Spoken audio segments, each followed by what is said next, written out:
The Law Society of Kenya wants timelines set for the hearing and determination of corruption and economic crimes cases. Now, appearing before the Building Bridges Task Force, the lawyers also proposed a review of the law to give Chapter 6 on leadership and integrity teeth if the war against corruption is to be won. As our very own Chemutai Goin reports, the task force, which ends its public hearings on Friday, also received submissions from youth for BBI, the Kenya Medical Practitioners and Dentists Board, and the Union of Kenya Civil Servants. Chair and Commissioners. According to the LSK, successful prosecution of corruption and economic crimes cases will discourage those who continue to dip their hands into public coffers to enrich themselves. To do this, they propose a review of the law to set timelines for hearing of the cases. Let us have a provision in Chapter 6, which could be cascaded to the Leadership and Integrity Act and corruption laws in this country, that these cases are determined within 6 months. This should follow also in appeal. If one was to appeal, let the appeal be determined within 6 months.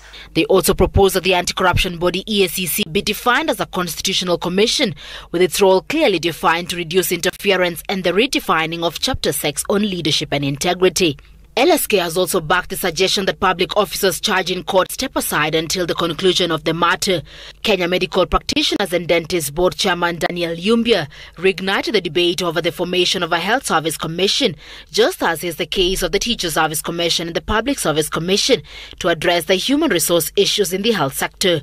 The responsibility of placing health workers in health institutions across the country should be the responsibility of Health Service Commission. Of course, the counties should bring their demands, their requirements, they will sit together, harmonize and agree. It should be also the Commission's decision, responsibility to determine pay.